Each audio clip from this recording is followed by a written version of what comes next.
សួស្តីអ្នកនរគ្នាចឹងថ្ងៃនេះដែរខ្ញុំមកចែក tip មួយចំនួនដែលតកតងជាមួយនឹងការរៀន web Photoshop របស់ខ្ញុំហើយឥឡូវនេះខ្ញុំមកបរៀនឬក៏ប្រាប់អ្នកនរគ្នាមួយដែលតកតងនឹងការ import ប្រាស់ដែលយើង download ពីគេមកឬក៏យើងធ្វើខ្លួនយើងហើយដឹងថារបៀប export ហ្នឹងវាទៅរបៀបម៉េចអញ្ចឹង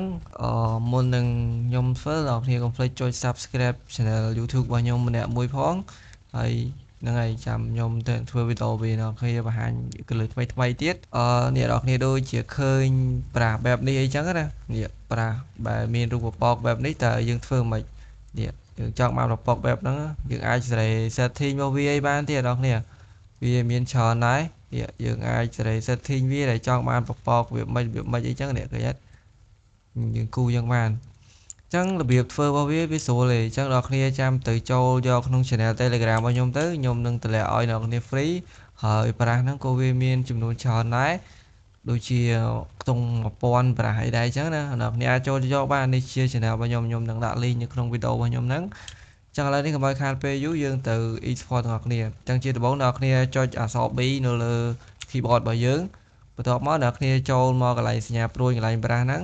ហើយអ្នកគ្នាចុចមកកន្លែង setting ដែលមានសញ្ញារូបកងចក្រហ្នឹងមកគ្រាន់ចុចលើវាហើយអ្នកគ្នា scroll មកក្រោមអ្នកគ្នារកពាក្យថា import brush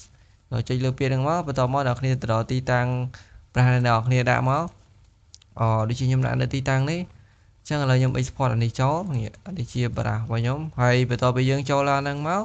អ្នកគ្នាគ្រាន់ថា control A មកហើយអ្នកគ្នាចុចថា alt នេះមកគឺតែប៉ុណ្្នឹងយើងចាំវាមកទទួលទៅគឺវាចូលហើយអូខេអញ្ចឹងវាចូលហើយអញ្ចឹងអ្នកគ្នាអាចទៅជាបង្កើតជាមួយនឹងกระดาษថ្មីមក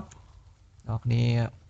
បង្កើតกระดาษថ្មីឥឡូវយើងតេស្តអ្នកគ្នាមើលថាវាចូលអត់នេះអ្នកគ្នាចុចមកអក្សរ B មកឬនៅលើ keyboard របស់យើងហ្នឹងហើយក៏ចុច B មកនេះឬក៏ចុចកន្លែងហ្នឹងក៏បានដែរអ្នកគ្នាចូលមកកន្លែងនេះប្រាស់ setting របស់យើងចឹងអ្នកគ្នាឃើញនេះខ្ញុំព្រីកឲ្យធំតិចមកដើម្បីឲ្យស្រួលមើលឃើញអត់ប្រាស់ជាច្រើនមានមកកណោមិនថាមានទាំងអីទេវាមានច្រើនមែនតើមិនថាមានទាំងរូបអីផ្សេងហ្នឹងនេះវាមានទាំងពីឡាប់ឈើវាមានទាំងពី flare អីចឹងទៅវាមានទាំងពីរុក្ខជាតិនេះរូបឈើឥឡូវនេះខ្ញុំគូឈើអ្នកគ្នាមួយហើយខ្ញុំដាក់ពណ៌ខ្មៅនេះឃើញអត់វាស្អាតមែនតើអ្នកគ្នាយើងអាចដូរ color បានចុះអ្នកគ្នាកុំភ្លេចចូលទៅយកក្នុង channel Telegram របស់ខ្ញុំផងនេះឃើញអត់មកកណោអ្នកគ្នាអាចជ្រើសរើសបានមកស្រឡាញ់អីចឹងទៅឧទាហរណ៍ថាខ្ញុំចង់បានអានេះមួយអញ្ចឹងទៅអូខេ setting វាខ្ញុំយកវាប៉ុណ្ណឹងទៅហើយយើងអាចគូបានអ្នកគ្នាឃើញទេវាស្អាតមែនតើនៅពេលដែលយើង edit ឬក៏ធ្វើ product អីមួយយើងមិនបាច់ចាំទៅបរាយទេឧស្សាហ៍ខ្ញុំប្រាំនេះខ្ញុំធ្វើឲ្យខ្ញុំ free ហើយអ្នកគ្នាអាចចូលទៅយក channel Telegram របស់ខ្ញុំបានហ្នឹងហើយកុំភ្លេចជួយ subscribe វីដេអូនេះម្នាក់មួយផងហើយវីដេអូអ្នកគ្នាអាចចូលទៅយកក្នុង Telegram របស់ខ្ញុំបានហ្នឹងហើយវីដេអូរបស់ខ្ញុំគឺមានតែប៉ុណ្្នឹងឯងរបៀប export ប្រាស់ជា tip មួយហ្នឹងហើយបាយបាយជួបគ្នានៅវីដេអូក្រោយទៀត